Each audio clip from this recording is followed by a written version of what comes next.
мојот збор го имам од позиција на координатор на Enterprise Europe Network Македонија, која што во Република Македонија го доживува вториот проектен период. Првиот беше периодот од 2008 до 2014 година, од 2015 до 2021 го имаме вториот циклус. И тоа е надоврзување на целите од програмата КОСМЕ.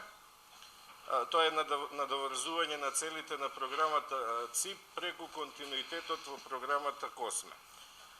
Во Република Македонија Enterprise Europe Network е присутен преку проектен конзорциум кој што е координиран од Универзитетот Свети Кирил и Методий, а во него се наоѓаат уште Фондацијата за менеджмент и индустријско истражување и Стопанската комора на Република Македонија. Целите на Enterprise Europe Network се да обезбеди интернационализација на разни комерцијални субјекти во Република Македонија.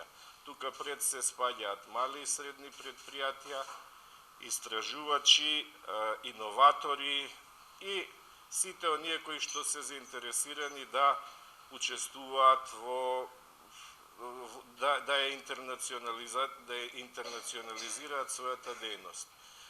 Трите партнери, секој зависно од својата експертиза, нуди определени услуги на малите и средни предпријатија. Така Стопанската комора нуди интернационализација на бизнисот, комерцијална соработка. Фондацијата за менеджмент и индустријско истражување го покрива трансферот на технологии, додека Универзитетот Свети Кирил и Методий го покрива учеството во покрива поддршка на предпријатијата за учество во програмите на Европската Унија, пред се на Horizon 2020 и нешто на КОСМЕ.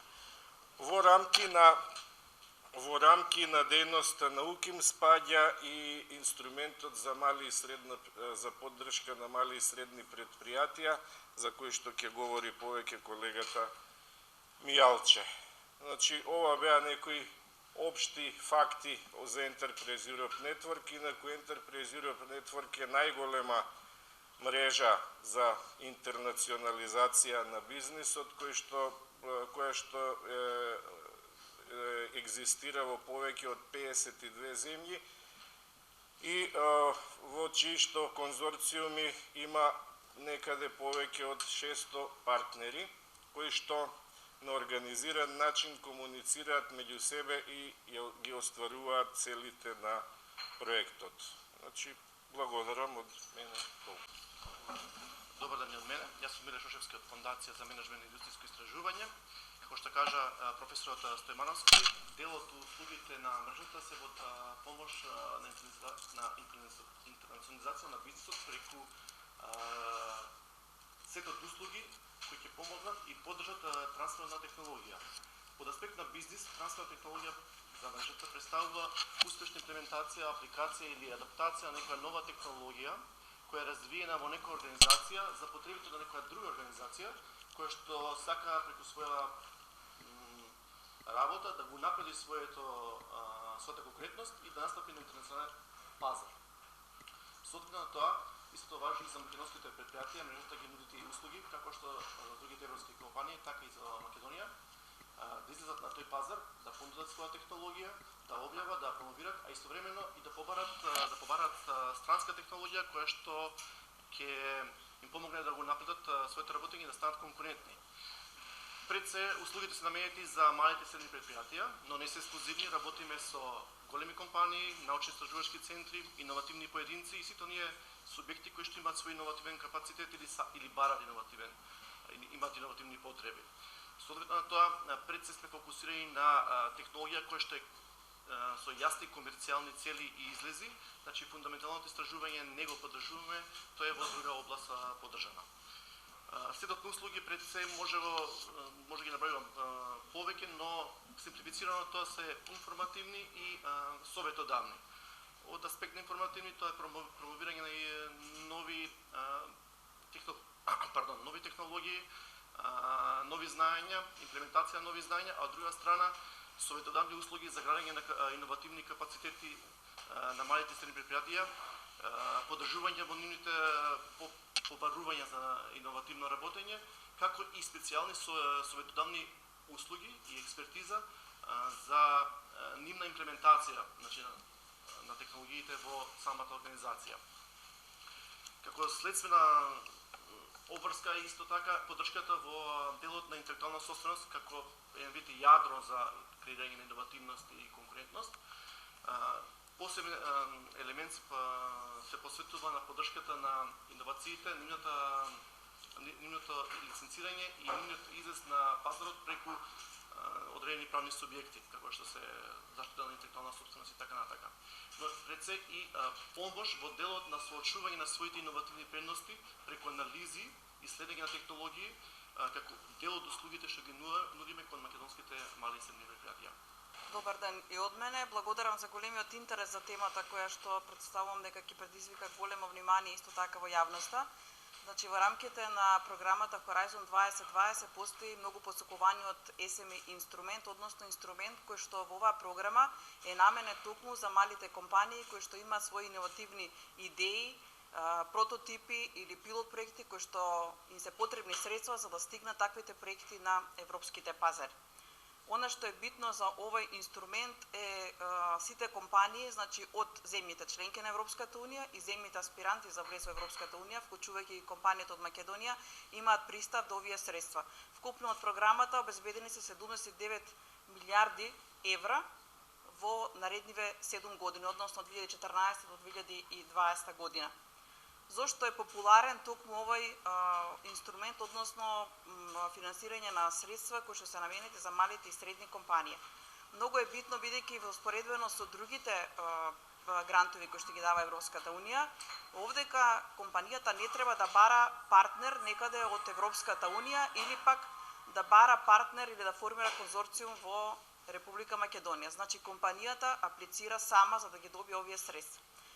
Она што е карактеристично, постојат неколку фази за аплицирање и фаза 1 за компанијата е потребно да спреми апликација, односно да го напише све она што го знае во делот на фаза 1 на 10 страни, тоа е и атрактивноста на овој инструмент. Во фаза 2 апликацијата треба да биде максимум 30 страни. Понатаму средствата кои што се добиваат се во фаза 1 за 50.000 евра, значи до 50.000 евра, и тие се наменети за изработка на некоја физибилити студија или бизнис план. Понатаму во фаза 2 се користат средства кои што треба од тој бизнис план или од таа физибилити студија, од некој прототип, да му овозможат да се развие, до крај да стане тој проект иновативен, да се добие уште една компонента која што ќе овозможи комерцијализација на ваквиот проект и тој да излезе на пазарот за да може да се продава понатаму. Средствата кои што се делат од оваа програма се од 500.000 евра до 2,5 милиони евра, освен за компонентата која се однесува за здравство, која што може да достигне дури до 5 милиони евра. Со напомена дека во вкупниот проценет проект 30% компанијата треба да обезбеди сопствени средства во кои што ќе учествува. Друга предност на оваа програма е што не се чека моментот кога ќе се објави повикот, него однапред, 2 години унапред, значи се знае кои се датумите за објава на овие програми, односно повиците кои што се објавуваат. Повиците ги има 4 пати годишно и точно се знае датумот, часот и времето кога може да се аплицира за овие програми. Како што спомна, во овие фаза 1 и фаза 2, често пати компаниите поставуваат прашања зошто дали треба да бидам и во фаза 1 и во фаза 2, пожелно, меѓутоа не и обврзувачки. Значи, може да се аплицира доколку веќе имате постојна физибилити студија, сте направили истражување на пазарот, може да директно аплицирате во фаза 2 и да ги добиете тие средства кои што се предвидени од 500.000 евра до 2,5 милиони евра. Постои и фаза 3, меѓутоа таа фаза не е финансиски поддржана, туку доколку веќе ги користите средствата од фаза 2, понатаму може да ви помогне Европската комисија, односно европските програми, да најдете некои други програми кои што ќе возможат да ги користите во фаза 3 кога веќе продуктот е излезен на пазарот. Кој све може да аплицира? Значи, многу е битно да се запази критериумот, односно се проверува согласно одредена директива на Европската унија, треба да бидете мала и средна компанија, понатаму да имате до 250 вработени, значи според европскиот критериум, да имате годишен обрат не повеќе од 50 милиони евра или годишен биланс на состојба да не е повеќе од 43 милиони евра. Вака бројките изгледаат дека се многу, меѓутоа според статистиката која што ќе покажеме понатаму ќе видите дека овој инструмент е дозволен, односно возможен за голем број на компании. Што е важно да се направи чек-лист, односно каков тој проект или каков бизнис план, односно што е тоа што вие ќе го направите иновативно, зашто Европската унија преку програмата Horizon 2020 и преку ЕСМ инструментот ќе ви обезбеди средства. Прво, проектот мора да биде иновативен.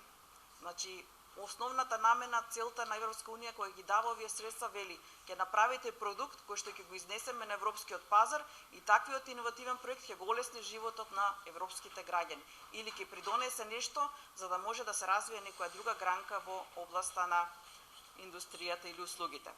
Постои уште еден критериум, се одредува така наречен технолошки readiness level или технологија демонстрирана во соодветна средина и тие се стандардни оценки според одредени критериуми со оценка од 1 до 9. Значи, доколку имате оценка над 6, значи веќе имате прототип кој што е тестиран во некоја соодветна лабораторија, веќе можете да аплицирате на добиен проект. Средствата ги кажавме, исто така можеби треба на почетокот да проверите дали ви е задоволен, односно дали ги имате уредени правата на собственост на проектот или прототипот, или пак да наведете дека во иднина планирате да го уредите правото на собственост и понатаму треба да проверите дали проектот ви е соодветен за одредена тема. Средствата кои што се делат се поделени во 13 теми или области, како што е информатика, биоинформатика и други области ќе ги видите понатаму во слайдот. Овие ТРЛ, значи нивоата, еве ги накратко обележани, значи се работи за дали сте во почетна фаза на креирање на проектот или веќе проектот направил некаков прототип, па сега ви се потребни средства за да донесете нови луѓе да го доработите, да имате нови инвестиции во делот на нови знаења, да истражите некакви нови дополнителни квалификации на тој продукт за да може да биде спремен понатаму да излезе на европскиот пазар. Како се аплицира? Значи прво што треба да направите доколку сте мала и средна компанија, ги задоволувате овие општи критериуми, се јавувате значи на европскиот портал, добивате свој така наречен пик број, понатаму ги внесувате сите своји финансиски податоци во една апликација, на крај ќе добиете резултат дали вие сте подобни во системот за да може да аплицирате на ова програма. Помошта што ја нуди токму Enterprise Europe Network во Македонија преку нашите партнери, значи конкретно со партнерите од Универзитетот Свети Кирил и Методи, значи доктор доцент Мјалче Санта и Бети Косадиновска кои што се во проектот ќе возможат на компаниите како да можат да проверат, да им помогнат да се внесе во системот нивните финансиски податоци, поврзаност на капитал, состојби во претходните години, за да може да видите дали како компании сте го задоволувате овој праг за да може да аплицирате. Зошто исто така е битен овој инструмент? Компаниите кога аплицираат за овој инструмент треба да знаат дека она што ќе го направат во првата фаза, значи обично тоа трае некаде да кажеме до 3 месеци, ќе имаат готова feasibility студија или направен бизнис план. Понатаму кога аплицираат и во втората фаза, веќе треба претходно завршиле со првата фаза. Значи не може да се подготвува апликација за фаза 2 доколку не е завршена фаза 1. Во фаза 2 на почетокот се обезбедува дури коачинг, односно помош од консултанти кои што неколку денови ќе ви помогнат во имплементирањето на проектот веќе кога сте ги добиле средствата во фаза 2. Исто така, во фаза 2 е битно да се напомене дека информациите кои што ги обезбедувате, односно репортите кои што ги правите сами и на крај се прави еден почетен и еден крајен извештај. Значи не сте оптеретени со некакви административни огромни извештаи кои што треба да ги правите во тој период од 12 до 24 месеци, зависно значи за каков период имате аплициран. Може би изгледа на почетокот дека ова е инструмент наменет за компании кои што се многу големи или кои што постојат во другите земји во Европска унија, меѓутоа подеднакво е пристапна оваа програма и односно овој инструмент и за македонските компании. За да видите што се случува и колку е тој привлечен и зошто го користат европските компании, ќе споделам неколку бројки. Значи, како што реков, постојат фаза 1 и фаза 2 кои што се најбитни. Во последните повици, на пример во фаза 1, аплицирале 2662 апликации. Од нив прагот кој што го поминале се 317 компании, а од нив биле евалуирали оние кои што имаат само праг поголем од 6. Буџетот кој што е предвиден за таа фаза 1 бил доволен за 169 проекти, а од нив после евалуацијата 155 проекти добиле средства од СМ инструментот. Односно од вкупно аплицираните 6% добиле средства од програмата. Бројот на успешни проекти во фаза 1, кога збориме дека 6% не е голема бројка, меѓутоа интересот покажува дека доколку имате добра спремена апликација, вашите шанси се подеднакви како на шансите што се на компанија од Шведска, од Германија или од некоја друга европска земја. Понатаму, кои се најуспешни компании, еве може да видите од слайдот, Ирска, односно најуспешни земји, Ирска од оние што ги аплицирале 20% добиваат средства од оваа програма, Австрија со 15%, Велика Британија 11%, Израел 10%, Шпанија 9%. Според некои статистики и укажувања се вели дека најуспешни се компаниите таму кај што имаме инкубатори или технолошки паркови, односно каде што имаме инструменти кои што помагаат во развојот на иновативните проекти. Во споредба фаза 1 и фаза 2 може да видите, прв, втори, трет повик, веќе има милијадници апликации за оваа фаза, интересот е големи во Европа, а споредени, например, во последниот повик што бил во 2015 година, фаза 1 и фаза 2, пак збориме дека како што иде секој нареден период, од 1500 се зголемиле на 2614 апликации.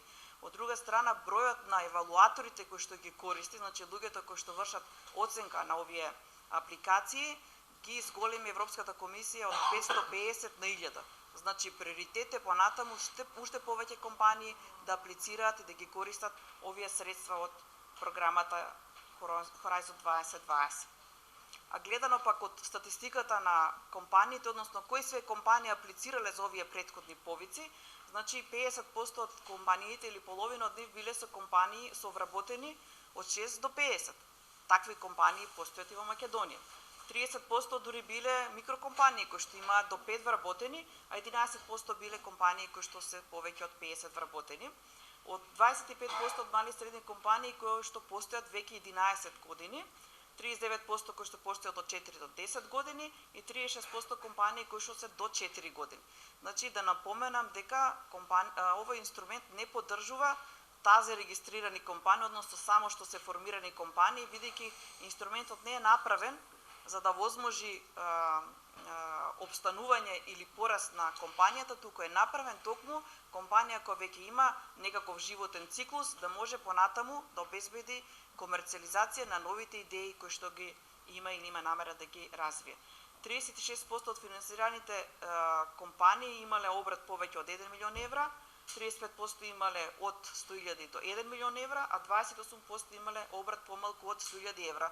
Тука може да се најдат и голем број на македонски компании. Ова не знам дали се гледа добро на слайдот, но ова се темите и средствата кои што се планираат за 2006 и 2017 година. Станува збор за милионски средства кои што се на располагање за сите иновативни компании. Токму ова пресконференција е за да ги поканиме македонските компании да земат активно учество во користењето на ваквите програми. Битна карактеристика е што не треба да се чека повик, него треба да се почне на време да се размислува со подготовка на апликацијата и да искористат нашата мрежа и нашите контакти што ги имаме со овие 52 земји кои што се поддржани од 600 центри кои што ќе помогнат во изработката на овие апликации. Она што е најбитно, компанијата мора да има свој иновативен проект, тој проект не можеме ние да го дадеме, мора да биде нивна сопственост. Понатаму, еве ги овие следниве, веќе се знае 2016-2017 која фаза до кога треба да се аплицира. И роковите се знаат, ако сме спремни со прототипот да почнеме да го работиме сега, можеби ќе бидеме спремни да аплицираме во фаза 2 на 18 октомври 2017 година. Областите се различни, не може да ги гледам од овдека, ама се работи, например, за биоинформатика, се работи за одредени области за медицината, се работи за некои иновативни потенцијали за ниска емисија на гасови, за енергетска ефикасност, за потенцијал кај што малите и средни компании ќе предизвикат исто така некакви производи или прототипи или иновации во делот на заштита на човекова околина. Има проекти кои што има за нив презентации направени, може да се споделат и на страната на Horizon 2020. Например, има измислена некој иновативен проект кај што пред полнењето и точењето на бензините на бензинските станици ќе има да ставите филтер во кој што ќе го одредите квалитетот на горивото. Има една од најдобрите, да кажеме, иновација која што е исто така финансирана оваа програма од компанија од Маđарска, која што има некаде околу 30 вработени, има измислено на соларна енергија систем, сензор за следење на сите параметри за одгледувањето на виновите лози кои што се поврзани со софтверска апликација.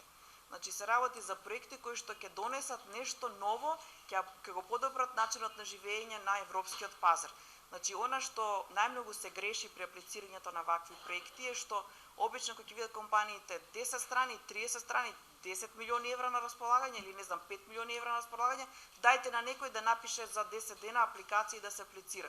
Значи овие програми не се хуманитарни фондови, значи пристапот на средствата треба да се свати како пристап до иновативни фондови, меѓутоа исто како да во вашиот бизнис ви се меша некаков си инвеститор кој што вложува свои средства и очекува средствата од таа програма да се користат за нови вработувања за развој на тој прототип, да се користат за истражување нови, значи нови средства кои што ќе помогнат во користење на пример на некои лабораториски услови.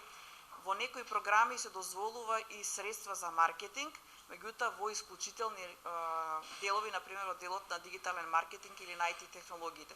Не секаде се дозволува средствата да се користат и за маркетинг. Значи има апликации со тоа што официјалните податоци кои што ги дава Европската комисија, сите добиени проекти за сите земји се јавно објавени. Значи може да се видат за кои све проекти, односно за какви проекти се доделени тие средства. Тоа може да им користи на македонските компании за да видат да им се попристапни овие средства, да видат за какви проекти може да се доделат средства. Од она што го имаме како кај нас, оние што побарале помош, значи веќе има аплицирано некаде околу 4 до 9 компании кои што побарале помош. Меѓутоа ние не сме сигурни дека тие ја поднеле апликацијата, бидејќи нашата помош е до поднесувањето на апликацијата, значи може сами да поднеле, може да поднеле со некоја друга консултантска куќа или некој друг партнер, меѓутоа додека не се добијат, ние не можеме да знаеме бидејќи не се официјални податоците кои се аплицирал. Официјални се само оние податоци кои све добил финансиски средства.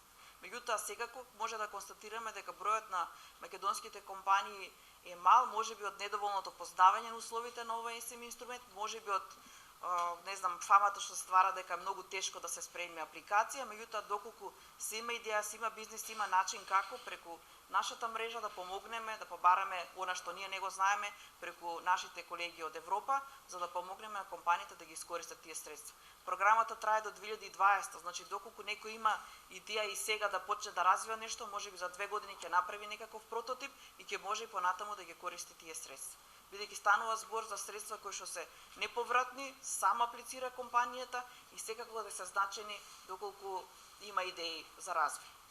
Значи, акцентот на оваа информација која ќе ја презентирате за Enterprise Europe Network да биде и на тоа дека услугите на Enterprise Europe Network за македонските компании се бесплатни. Значи, ништо не ги чини македонските компании да дојдат во нашите услуги, ништо не ги чинат. За интернационализација на бизнес дејноста можат да се обратат до канцеларијата на Стопанската комора на Македонија, за трансфер на технологии до Фондацијата за менеджмент и индустријско истражување, а за учество во Horizon 2020 програмата во Косме до канцеларијата на УКИМ. Таа се наоѓа во ректоратот на Универзитетот Свети Кирил и